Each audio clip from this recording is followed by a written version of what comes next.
Augstgodātais Dombrovska kungs, cienītā Jakab kundze, ministra kungs, ministras kundze, man ir liels gods un prieks sveikt jūs visus šeit Latvijas Universitātes lielajā aulā, šī konferencē.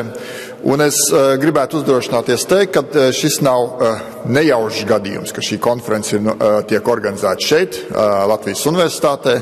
Latvijas lielākajā augstskolā un vienīgajā klasiskā tipa universitātē,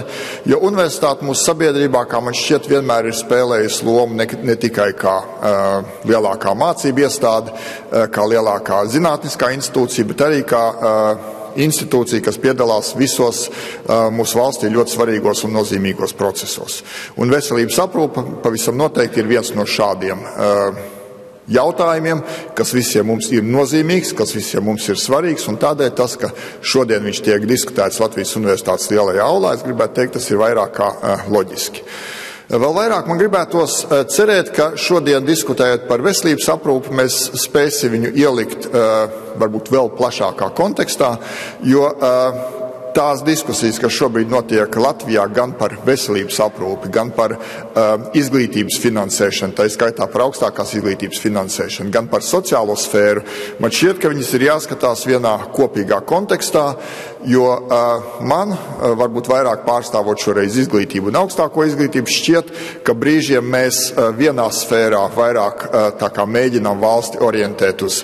Ziemeļvalstu modeli, kur atbildība par veselību vairāk ir valsts ziņā. Šobrīd, runājot par augstāko izglītību, akcenti tiek novirzīti vairāk uz, man šķiet, to varētu nosaukt par anglosakšu modeli, ka atbildība par augstāko izglītību ir katra individa atbildība. Visi šie modeļi ir iespējami, visi šie modeļi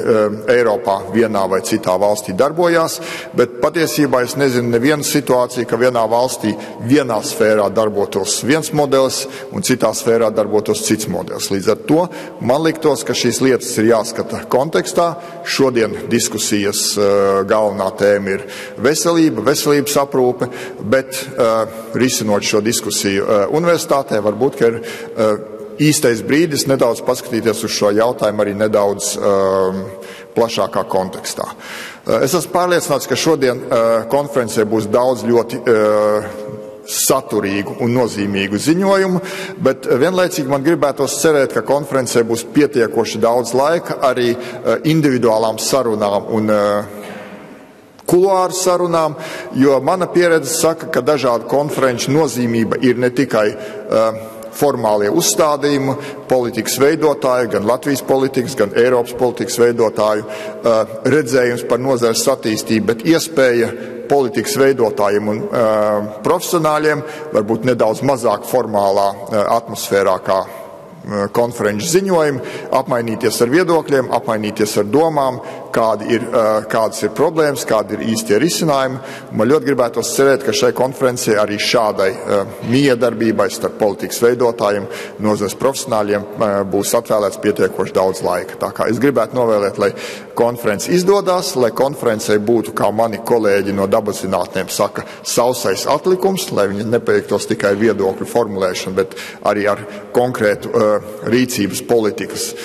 plānu iezīmēšanu, un ja tas notiks, tad konference, protams, būs sasniegusi savus rezultātus. Paldies!